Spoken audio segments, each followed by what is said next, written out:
நமச்சிவாய வாழ்க. நீண்ட நாள் ஆகிவிட்டது நாம் பதியங்களை தொட்டு அறிவித்துட்டு. ஏனெனில் நம்பெருமான் ஞானசம்பந்த பெருமான் மங்கையர்க்கரசியரோடு சில நாட்கள் தங்கியிருக்க நினைத்தார் போலும். ஞானசம்பந்த பெருமான் மதுரையிலே தங்கியிருந்த அந்த காலகட்டத்திலே மக்களும் திருநீரணிந்து அரசனைப் போல சிவநெறியில் வாழத் தொடங்கினார்கள். ஞானசம்பந்த பெருமான் மதுரையிலிருந்து சொக்கநாத பெருமானை நாள்தோறும் வணங்கி இருக்கின்ற வேளையிலே ஞானசம்பந்த பெருமானுடைய தந்தையார் சிவபாத இருதயர் சீர்காழியிலிருந்து மதுரைக்கு வந்து ஞானசம்பந்த பெருமானை சீர்காழிக்கு வரும்படி அழைக்கின்றார். உடனே ஞானசம்பந்த பெருமான் திருத்தோணியப்பரை நினைந்து மண்ணில் நல்ல வண்ணம் வாழலாம் வைகளும் எண்ணில் நல்ல கதிக்கு யாதுமோர் குறைவில்லை என்ற அற்புதமான திருப்பதியத்தை பாடி தந்தையாரோடு சீர்காழி செல்லாமல் அவரை வழியனுப்பி வைக்கிறார்.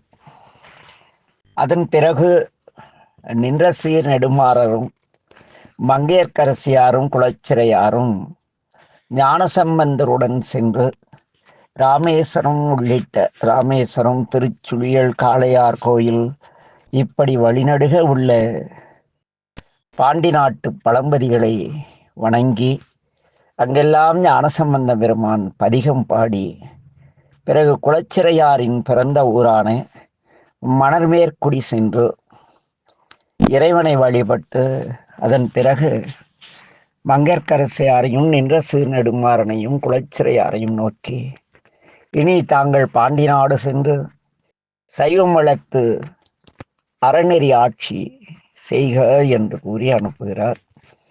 அவர்கள் சென்றவுடன் ஞானசம்பந்த பெருமான் பாதாளீச்சரம் சென்று பாம்பணிநாதரை வணங்கி திரு கொல்லம்பூதூர் செல்ல முள்ளிவாய் ஆற்றின் கரையை அடைகின்றார். ஆற்றின் இரு கரையிலும் வெள்ளம் பெருகி ஆட்கள் இறங்க முடியாத வேகத்தில் ஓடுகிறது.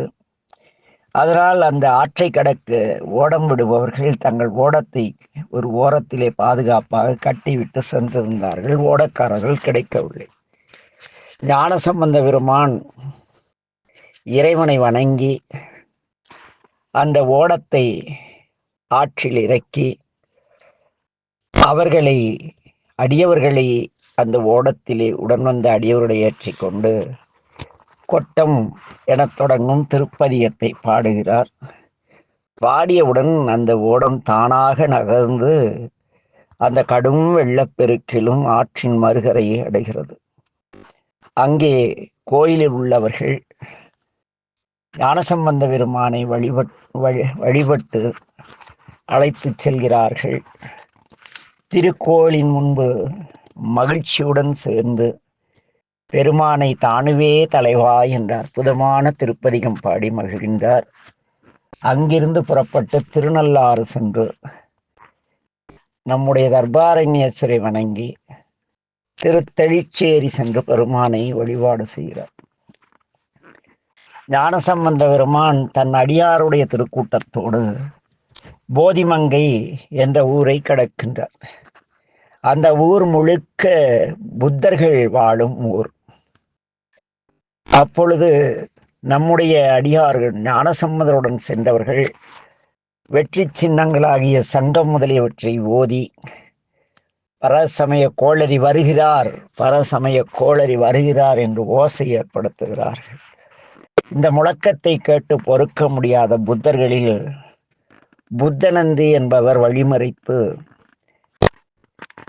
நீங்கள் பரசமய கோளரி என்பது உண்மையாயின் எங்களோடு வாது செய்து வென்ற பின்னரே இந்த சங்கம் முதலியவற்றை ஊத வேண்டும், இல்லை என்றால் அமைதியாக செல்லுங்கள் என்று கூறுகிறார். சம்பந்த பெருமான் இந்த புத்தநந்தியினுடைய பொய்யான வார்த்தையையும் அவர் கடைபிடித்து வரும் கொள்கையின் நிலையினையும் உள்ளபடி காட்டுவோம் என்று கூறுகிறார். சம்பந்தரின் உடன் வந்த சம்பந்தருடைய திருப்பதிகங்களை நமக்கு சுவடியிலே எழுதி தந்தவர் சம்பந்த சரணாலயர் என்ற அன்பர். அந்த சம்பந்த சரணாலயர் ஞானசம்பந்தரின் திருப்பதிகத்தில் ஒரு ஏட்டை எடுக்கிறார். அது துஞ்சலும் துஞ்சலில்லாத பொழுதிலும் நெஞ்சகம் நைந்து நேமின் நாள்தோறும் வஞ்சகமற்று அடி வாழ்த்த வந்த கூற்று அஞ்ச உதைத்தன அஞ்சலுக்குமே என்ற பாடல். அதை எடுத்து புத்தனின் முன்பாக போடுகிறார். புத்தர் சமன் கழுக்கையர் பொய்களா சித்தத்தவர்கள் தெளிந்து தேறின என்ன அந்த அற்புதமான வரி அந்த பாடலில் வரும். அந்த பதியத்தின் திருவாக்க பாடி அந்த ஓலையை புத்தனந்தின் முன்பு பாடுகிறார். அந்த வினாடியிலே அந்த புத்தநந்தியின் தலை மீது இடி விழுகிறது. தலையும் உடலும் வேறு வேறாக துண்டாகி விழுகிறது. இது கண்ட புத்தர்கள் மிரண்டு போய் கலைந்து ஓடுகிறார்கள். அதற்கு பிறகு அனைவரும் ஒன்று கூடி சாருபுத்தன் என்பவரை சம்பந்தருடன் வாதிட அழைத்து வருகிறார்கள். ஞானசம்பந்த பெருமானை நோக்கிய சம்பந்த சரணாலயர், ஐயா, இவரோடு வாதிட தாங்கள் தேவையில்லை, அடியேன் வாதாடுகிறேன் என்று ஞானசம்பந்தரின் பாதம் பணிந்து எழுந்த சம்பந்த சரணாலயர் சாருபுத்தனிடம், உங்கள் தலைவனும் உங்கள் தலைவன் யார், உங்கள் தலைவன் கூடிய பொருள் என்ன என்று உரைக்கும்படி கேட்கிறார். அதற்கு சாருபுத்தன் கூறுகிறார், 5 கந்தம் அழிந்த நிலையே முக்தி என்று கூறுகிறார். என்ன 5 கந்தம்? அது பெரிய தத்துவ விளக்கம், அதை பிறகு பார்ப்போம். என்ன 5 கந்தம் அழிந்த நிலையில் புத்தி முக்தி என்று கூறுகிறார்கள் சாருபுத்தர். அதனை கேட்டவுடனே சம்பந்த சரணாலயர் 5ம் அழிந்த நிலையில், அதாவது இந்த மும்மலங்கள் உயிர் இறை, இது 5ம் அழிந்த நிலை முக்தி அப்படின்னு அவங்க சொல்றாங்க. அதற்கு சம்பந்த சரணாலயர் கேட்கிறார், உயிர் அழிந்த பிறகு அது எவ்வாறு இன்பத்தை அடையும் என்று கேட்கின்றார். அதற்கு கேட்டவுடனே அந்த சாருபுத்தன் திகைத்து போய் நிற்கிறார். இந்த 5 கந்தம் அழிந்த நிலை என்ன என்பதை சம்பந்த சரணாலயர் மிக தெளிவாக விளக்குகிறார். இது பெரிய புராணத்திலே சேக்கிழார் பெருமான் பெரிய புராணத்திலே கற்பகங்கள் என தொடங்கும் பாடலிலிருந்து 11 பாடல்களில் பதிந்துள்ளார். மிக அற்புதமான சைவத்தின் சிறப்பை கூறும் விளக்கம். அதை நாம் பிரிதொரு நாள் பார்ப்போம். உண்மை தெளிந்த சாருபுத்தன் ஞானசம்பந்தருடைய கைகளால் திருநீர் அணிந்து சைவராகிறார். அவரோடு வந்த பௌத்தர்களும் ஞானசம்பந்த பிள்ளையின் அடிபணிந்து சைவர்களாக மாறுகிறார்கள். திருவருளால் வானிலிருந்து பூமழையாக மழை பொழிந்தது.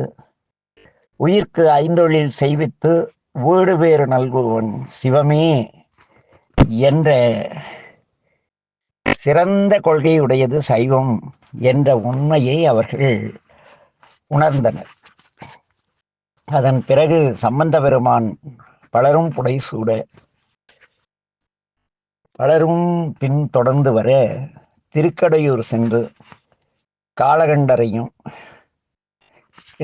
ஏனெனில் அங்கு நம்ம சாமி திருநீலகண்டமுடையவர், ஆனால் திருக்கடையூரில் காலகண்டர் அவர் அமிர்தகடேஸ்வரர், காலனை காய்ந்தவரான் கடவுர் உரை உத்தமணி, அவரை வணங்கி நாவுக்கரசு பெருமானும் அந்த சமயத்திலே திருப்பூந்துருத்தியிலே தங்கியிருக்கிறார்.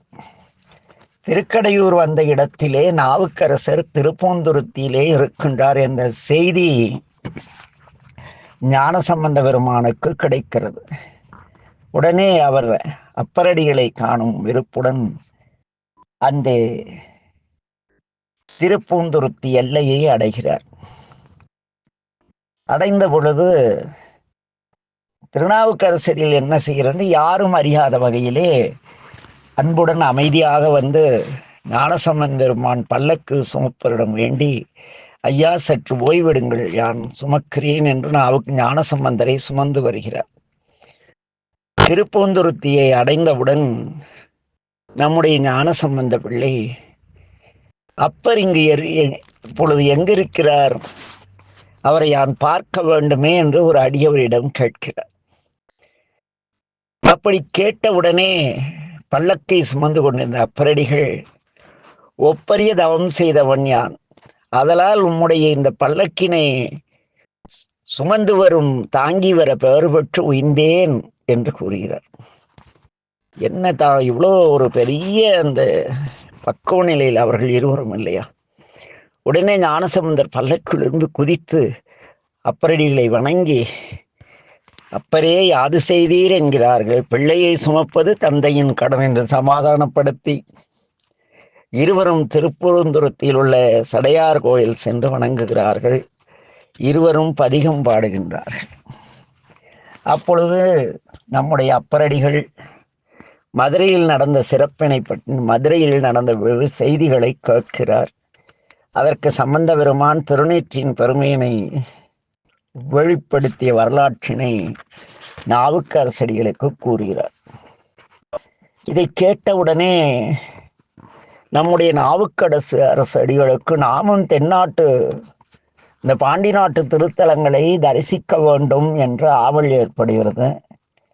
உடனே ஞானசம்பந்த பெருமானிடம், பிள்ளாய், என் அன்பிற்குரிய மகனே, நான் பாண்டி நாட்டு திருத்தலங்களை காண விரைகிறேன், புறப்படுகிறேன் என்று புறப்பட்டு சென்று விடுகிறார் அப்பரடிகள். இதற்கு பிறகு அப்பரடிகளும் ஞானசம்பந்த பெருமானும் சந்திக்கவே இல்லை.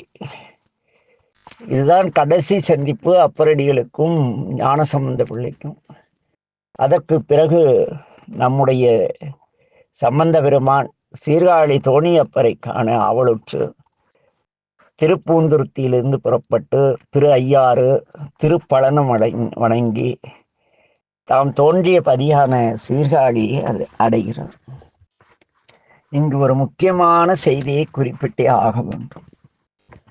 இந்த ஞானசம்பந்த பெருமான் பாடல் பெற்ற நாவுக்கரசடிகள் உளவாரம் செய்த அந்த சைவருடைய பாடல் பெற்ற திருத்தலங்களில் ஒன்றான திருப்பழனம் இன்னும் ஒரு 50 ஆண்டுக்கு பிறகு கருவறை மட்டும் இருக்கும்.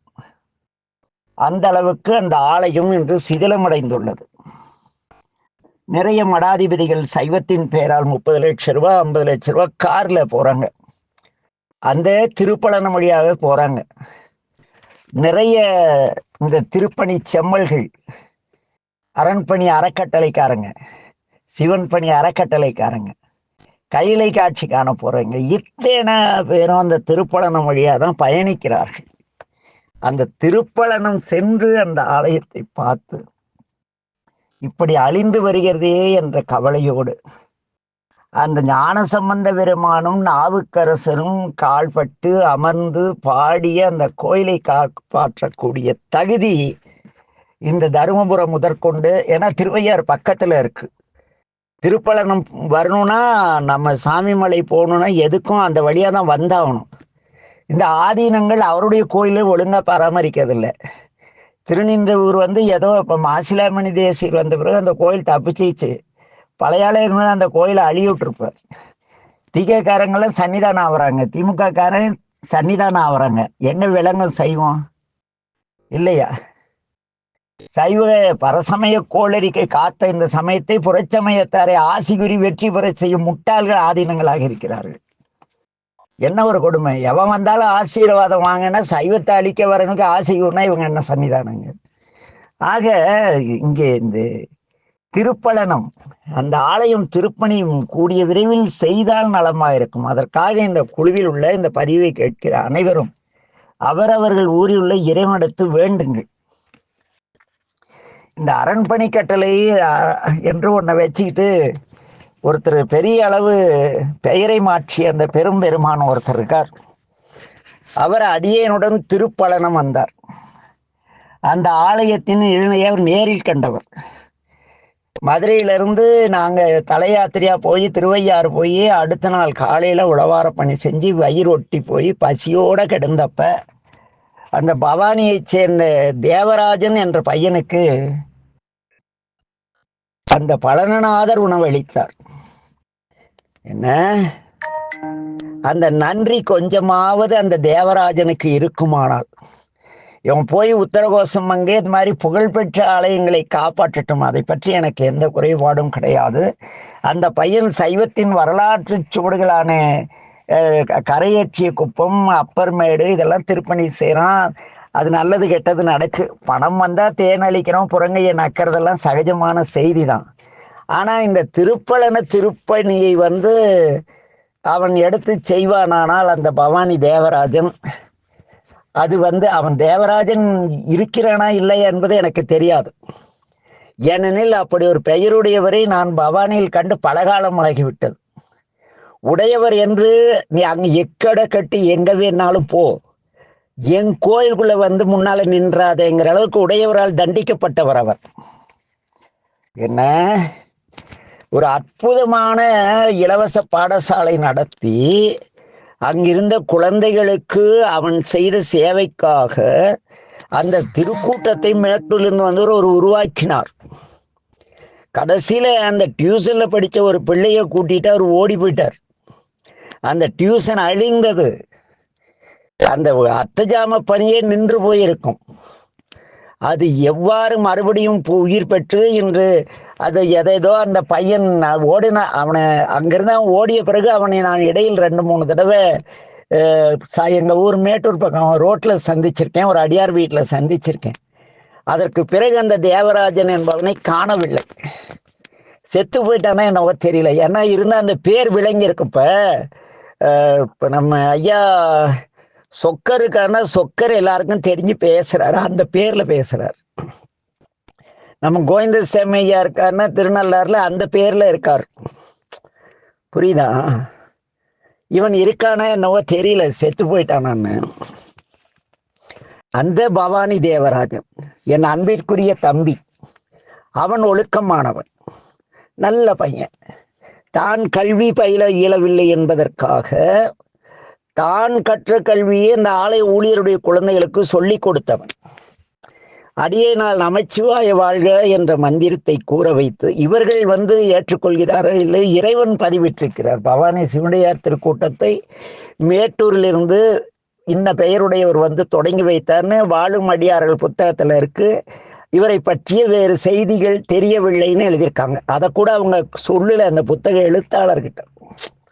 அது போயிட்டு போகுது. ஆனா செஞ்சோற்று கடன் நன்றி கடன் சொக்கர்கிட்ட அவன் அந்த மேட்டூர் மீனாய் சொக்கநாதரால் ஆட்கொள்ளப்பட்ட ஒரு திருக்கூட்டம் அந்த பவானி தேவராஜன் சார்ந்த திருக்கூட்டம். இறைவனுக்கு நன்றி இருக்குமானால், என்ன இறை அருள் இருக்குமானால், நன்றியெல்லாம் வேண்டாம், இறை அருள் எங்க வேணாலும், எந்த ஆதீனம், எந்த சன்னிதான அரண்பணி அறக்கட்டளை, எவன் வேணா சிவன் பணி அறக்கட்டளை, கைலாயநாதர் ஆலய திருப்பணி குழு, எத்தனை நிறைய திருப்பணி குழுன்னு போட்டு வசூல் பண்ற வசூல் சக்கரவர்த்திகள் நிறைய பேர் இருக்காங்க. எல்லாருக்கும் இந்த பதிவில் ஒரு சவால் விடுகிறேன். தில் இருந்த போய் திருப்பழனம் கோயிலை தொட்டு திருப்பணி செய்யுங்க. என்ன ஏன்னா ஞான சம்பந்தரும் நாவுக்கரசடிகளும் தங்கி பதிகம் பாடிய திருக்கோயில். நாளைக்கு அடுத்த தலைமுறைக்கு பாடல் பெற்ற 275 தலங்களும் மிச்சம் இருக்க வேண்டும். என்ன அப்படி மிச்சம் இருக்க வேண்டுமானால் அழிந்து வரும் திருப்பழனம் போன்ற ஆலயங்களுக்கு உலக சிவனையாத்து இருக்கட்டும். அது ஒன்று இருக்கு, அட்டை கொடுத்துட்டு ஜாலியா திரிஞ்சுக்கிட்டு இருக்கு. அடுத்தவன் செய்யற சேவையெல்லாம் அந்த பேனருக்குள்ள கொண்டாந்துட்டு இருக்கு. இவங்க போய் பார்க்கணும் திருப்பழனத்தை. திருவையாறுல போய் நீங்க கைலை காட்சி பார்க்கல, சாமிக்கு பிடிக்கவே பிடிக்காது. அதுக்கு 10 லட்சம் பேர் இருக்காங்க. தியாகராஜருடைய திருக்கோயில் உழவாரம் செய்யல ஒரு வேலையே கிடையாது. இந்த உலகசிவனையார் திருக்கூட்ட அன்பர்களுக்கு சொல்றேன், திருப்பழனம் போய் பாருங்க கோயில. அங்கு எவ்வளோ பெரிய கோயில், வெளிப்புறம் மதிலே அழிந்து போய் அங்க வாழை தோட்டம் போட்டிருக்காங்க. போய் பார்க்கணும், உணர்வு இருக்கணும் அடியார்களுக்கு. சும்மா நான் அந்த சொக்கர் கதை சொல்றாருன்னு சுவாரஸ்யமா கேட்டுட்டு, ஓ அப்படித்தானா, அப்படியா, ஓ அப்படியெல்லாம் இருந்தாரா, சரி சரி, ஓ ஞானசம்பந்தர் காப்பாத்தினாரா, 4 முறை உயிர் தியாகம் செய்யறதுக்கு தயாரா கழுவுல ஏத்துனாங்க. கழுவை ஏத்திருப்பாங்களா இல்லையா? ஞானசம்பந்தர் வாதில் தோற்றிருந்தா சுண்ணாம்பு கலவாயில வேக வச்சாங்களா இல்லையா நாவுக்கரசர்? சுண்ணாம்பு கலவாயில் வெந்து சைவத்தை காப்பாற்றிய வரலாற்றை படித்து அவர்களைப் போல திருவேடம் போட்டுக்கிட்டு பச்சை குத்திக்கிட்டு நான் பெரிய சிவனடியார் அப்படியெல்லாம் இதெல்லாம் பெருசு இல்லை. உளவார திருப்பணிகள் செய்வது பெருசு கிடையாது. நல்லா இருக்கிற கோயிலில் போய் நம்ம தியாகராஜ பெருமான் மகாராஜா கோடிக்கணக்கான ரூபாய் வசூலாகிற கோயில், அந்த கோயிலில் உழவார பணி செய்கிறேன். நானும் 2 வருஷமா கத்திக்கிட்டு இருக்கேன். தில்லு இருந்தால் போய் திருப்பலனத்தை போய் பாருங்கடான் இருக்கேன். கைலை காட்சிக்கான தங்கும் இடம் இலவசம், சோறு இலவசம்னா எல்லா ஊர்லேயும் கூட்டமாக பஸ் வச்சுட்டு ஓடுறாங்க. பக்கத்தில் இருக்கிற திருப்பலனத்தை போய் பாருங்க. நீங்க பணி செய்ய வேண்டாம், பாருங்கள். சைவத்தின் ஒரு அற்புதமான நாவுக்கரசடிகள் அமர்ந்து எவ்வளோ பெரிய கோயிலை காத்து விட்டுட்டு போயிருக்காரு. நமக்கு அது அழிந்து கொண்டு இருக்கிறது. ஆதீனங்களுக்கும் உணர்வில்லை, அடியார்களுக்கும் உணர்வில்லை. எந்த அரண்பணி அறக்கட்டளை, கைலாயநாதர் அறக்கட்டளை, அம்மையப்பர் அறக்கட்டளை, ஊர்பட்ட அறக்கட்டளை வச்சு உலகம் முழுக்க பொறுக்கி திங்கிற ஒரு பெரிய கூட்டம் இருக்கு. புகழ்பெற்ற ஆலயத்தில் போய் யாரோ செய்யறதுல ஒரு பங்கேற்பு செய்ய தானே செய்த விளம்பர கூட்டங்கள்லாம் நிறைய இருக்கு. அவங்கெல்லாம் கொஞ்சமாவது நன்றி இருந்தால் போய் திருப்பலனத்தை பாருங்கள் என்று கூறி, ஏனெனில் என்னுடைய பதிவு கதை சொல்வதற்காக அல்ல, சைவ சமயத்தின் சிறப்புகளை, அந்த அருளாளர்கள் பட்ட வேதனைகளை, ஒவ்வொரு இடத்தையும் காப்பாற்ற அவருடைய உடல் உழைப்பு. நாவுக்கரசு இன்று நானும் அந்த பவானி தேவராஜனும் போய் உளவார பணி செய்த பொழுது அந்த திருப்பலனத்துல எங்களுக்கு சோறு போட நாதி கிடையாது.